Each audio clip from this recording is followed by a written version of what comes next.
This is the standard Specialized Turbo. It's the lowest price point in their lineup for 2015, which includes 3 bikes.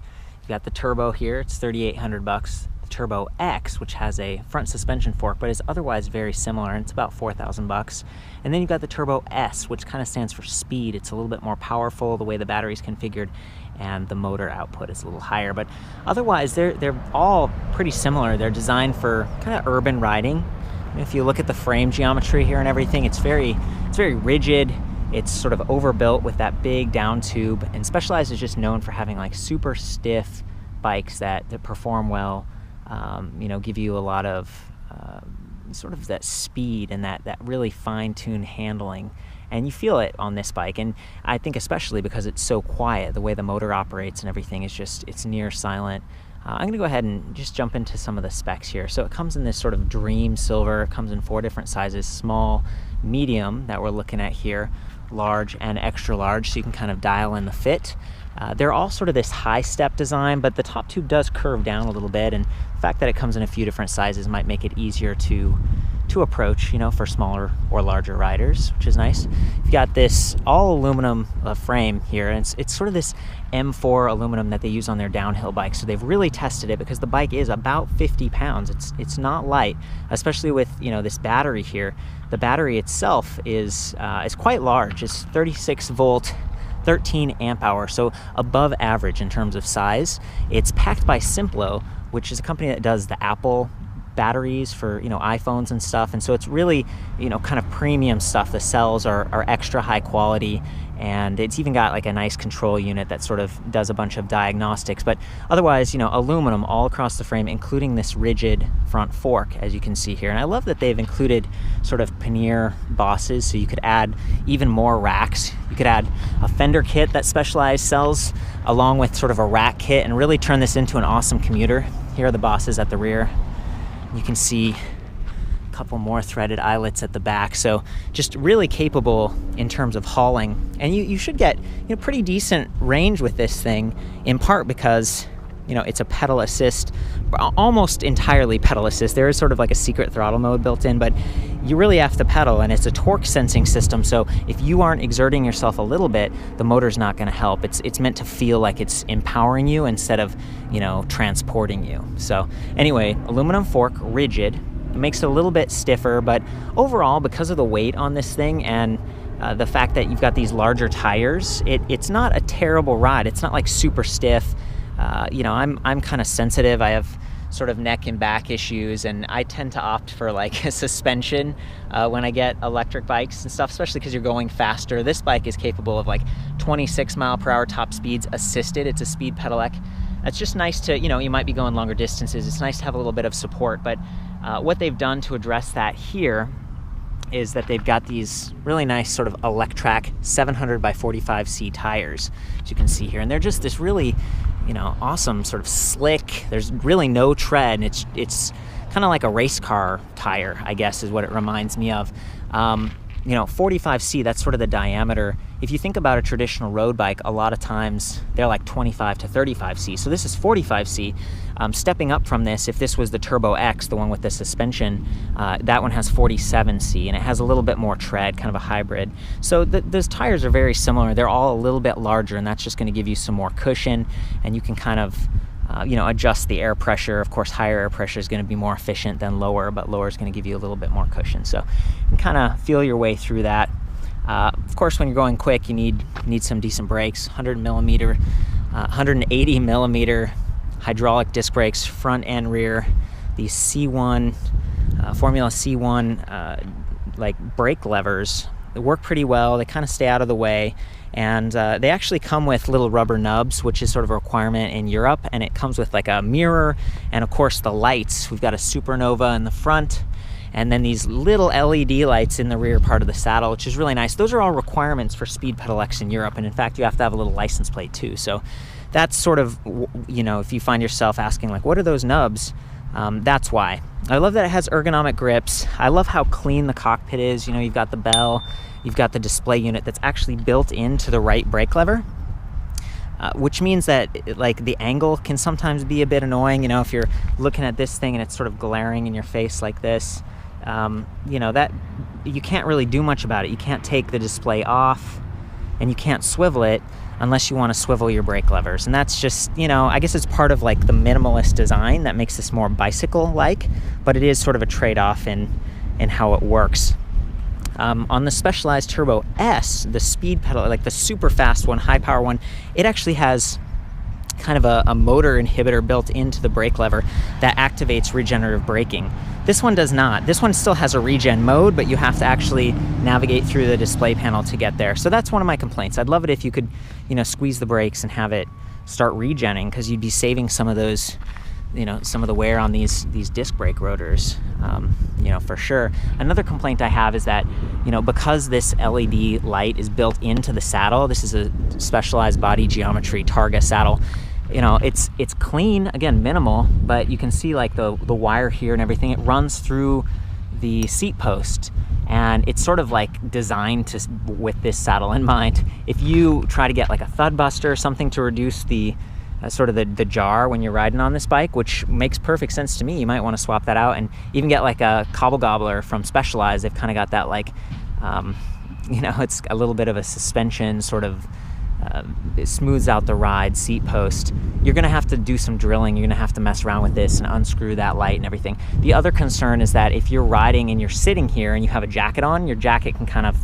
block those rear lights because it can kind of hang behind you. So keep that in mind, because, you know, especially with something like this, it's faster and it's sort of, you know, dark gray and stealthy looking. You want to be visible for sure, because the car will win, I guarantee you.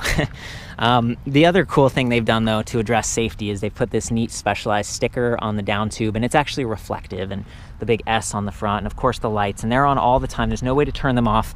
I think one of the older models you could actually push down on that joystick and the lights would go off, but that's not really the case anymore.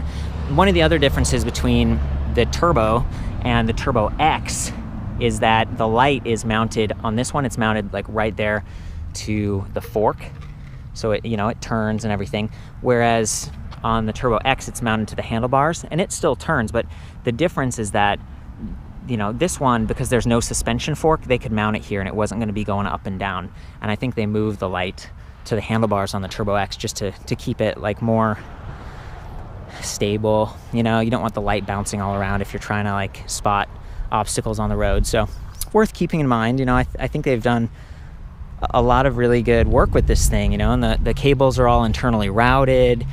Frame is really clean. You could easily hang this off the back of your car. I love that they've got all the rack and fender attachments and a bottle cage mounting point, you know, so if you have like a little mini pump or one of those ABUS locks or even just a water bottle cage, you're actually going to be able to use that, whereas a lot of electric bikes, you have to get like saddle rail adapter or take a Camelback, you know, and that's just, it's kind of annoying. Of course, the battery is removable. Just got a little key, stick it in there and it pops out nicely. You know, it's very clean, and I love that that's going to reduce the weight of your bike by 8 pounds. It's an 8-pound battery pack, and it's, you know, it's fairly durable and stuff. To replace this though is $800, so keep that in mind. It's easier just to kind of to bring your charger, and I'm going to cut over and discuss the chargers here for a second. And this is the stock battery charger. As you can see, it's pretty big, and it's kind of got these like heat sink blades going on. It's a fast charger, and it can charge the entire pack in about 3.5 hours. So that's pretty good. I think it's like 4 amps. You know, pretty impressive. And it's got this great connector here. It's called the Energy Bus Standard. It's magnetic, so you can take out this little rubber piece and it attaches right there to the frame. And then just like, you know, an Apple laptop or whatever, it just plugs in and it kind of sticks there, and it works pretty well. One of the complaints I have about charging, however, is that the lights stay on front and rear while you're charging the entire time, and it can just be a little bit annoying. You know, you might toss your t-shirt over it or something if you're trying to keep your room, you know, not all lit up, or if you're at the office and it's shining bright. That won't happen if you just take the battery pack off the bike and charge it separately, and the same sort of Energy Bus port is at the top of the battery, so that works. The thing is, if you're, you know, commuting with this and you're trying to bring that in your backpack, it's like 4.5 pounds. It's pretty heavy, and it's just a little bit awkward. So Specialized does offer this sort of travel charger. It comes in this nice case. This is a 1.6 amp charger. It takes about 7 hours to completely fill the bike, but you know, it's a lot lighter. It's like 1.3 pounds, again 1.6 amps, so you know, that's a decent option. It's an additional $120, but it might be worth it if you plan on, you know, topping off the battery. Okay, so talked a little bit about the battery. I'm gonna hit the motor real quick. This is a 200 watt nominal, 750 watt peak, gearless direct drive hub motor. Okay, I know that's a mouthful, and it's a little bit deceptive because even though it says 200 watts, I mean, this thing is very powerful and it just feels excellent the way that it's set up with a torque sensor. It's like zippy, but without the noise and without the feeling that it's pushing you. You feel like you're doing the work. When you push down, it's just like whoosh, a rush of energy like comes out of this thing, and it's really fulfilling. I wouldn't be intimidated by the lower wattage spec. You can kind of see here they've got some different information.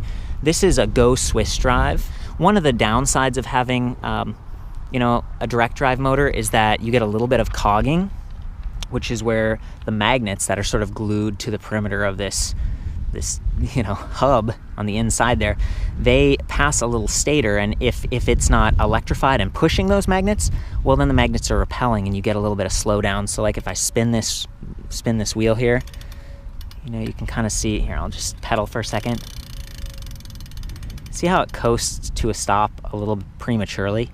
That's because of the, you know, cogging. So not a huge deal. And again, there's a little bit of regen going on. It's almost like a dynamo. And in fact, that is designed to top off the lights so that the lights work at all times, even if the battery is like all the way discharged. And there is an automatic cutoff, like at the lower 4%, it stops the motor. At the upper 4%, it stops charging. So it's designed to really, you know, protect itself. And Specialized has a 300 full cycle warranty, 2 years on the battery, which is pretty solid.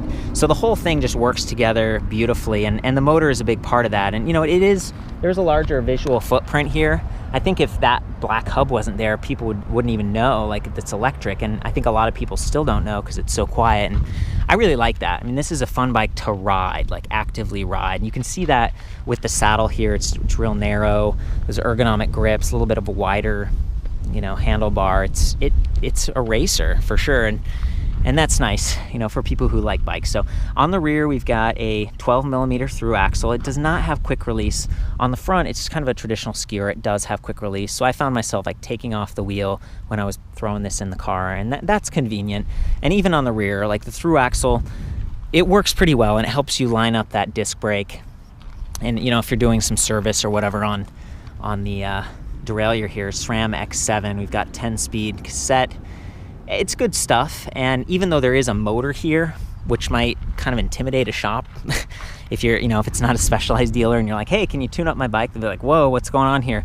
There's only one wire coming out. That's right here, and it's got like a quick disconnect, which is awesome. So all around, good stuff. Powerful motor working with a really capable battery with excellent, you know, high-end lithium-ion cells. They're gonna last a long time, and you should get pretty good range. Of course, you're gonna get better if you're in a lower level of assist, but I'll get to that in a minute. So, you know, I'm gonna go ahead and make my way up there, but first touch on these just standard aluminum alloy platform pedals and the sort of double-legged scissoring kickstand.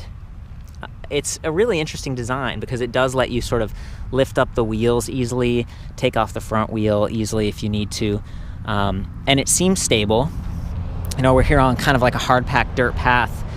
It's a little bit narrow, and I found myself like if the ground's soft at all, those feet kind of poke in, and then it makes the bike more tippy. So be careful if you're doing that. I've had the bike tip on me a couple times, and you know, it's nice. You don't want it to get all scratched up. So to get the bike going, basically what you do is you hold that button for a couple seconds, and then see these like LEDs light up. First, second, third, fourth. Now, if there was something wrong with one of the systems, the light would flash a couple times, okay, and then you'd be able to diagnose it. So it goes from the motor to the battery up to the lights and the display, and so each dot corresponds with a different system. I'm gonna try to unplug the motor real quick here. Let's see. There we go. So now the motor is unplugged. Now let's do that same diagnostic. So I turned it off, give it a second to shut down. Okay, now we're gonna press this again and watch what happens.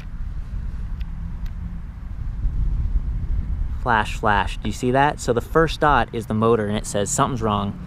The first part of the system isn't working. So that's what that does. I think it's pretty cool. It's pretty, there's the thing about this bike is it's like pretty easy to understand at a basic level, but then it has all these advanced features and stuff, and that definitely is the case for the display panel up here. And I mentioned before, it's like super clean, and one of the things that's interesting about it is it has all these extra features built in, but they're kind of, you almost need the manual to get to them. Like at a base level, it's just like, okay, up for turbo mode, you go down one, you get to eco, down again, no power, down again, regen. So you got four different like modes, drive modes. And if you go left and right, you get different like display output. So you got like odometer, trip distance, and by the way, that resets if you charge the bike or if you like hold over for a few seconds. So I'm holding over, now it's at 0, okay? And then over again, battery percentage, so we're at like 72%. But you can go in and do all kinds of extra stuff. Like if I go up to eco mode, I can actually hold over for a couple seconds, and then I can change the output. So right now it's at 50. It goes from 10 to 70, so it's like 10% of turbo, 20, 30, 40, 50, 60, 70. And then if you want, you just go all the way up to turbo, hit up, and that's like full motor output. That's where you're gonna get those higher top speeds. Again, that like 26 mile per hour.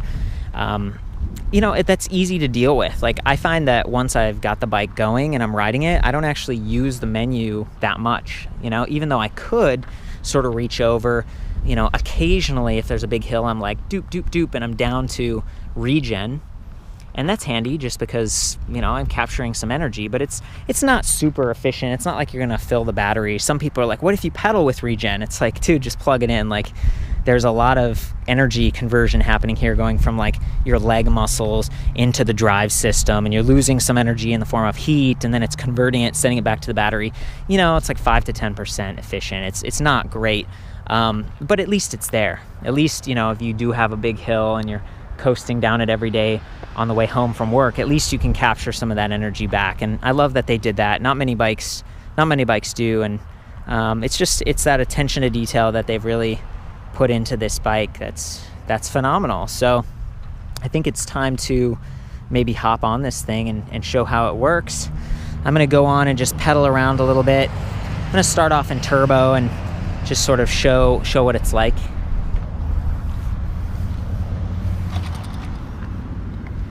There's the scissoring kickstand. All you gotta do is pedal and it just kind of goes.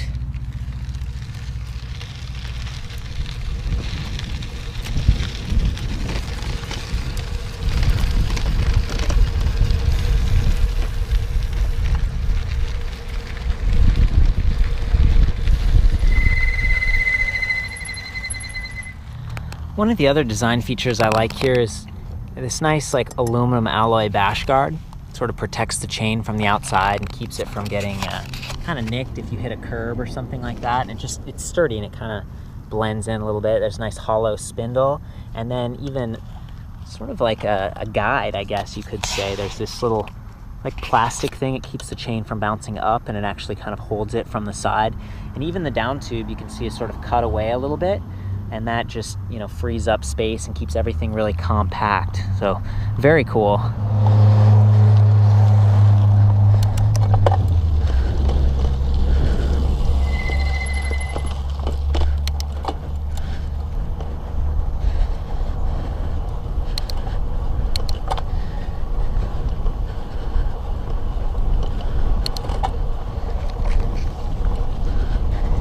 We're at 26.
It's a nice parking spot.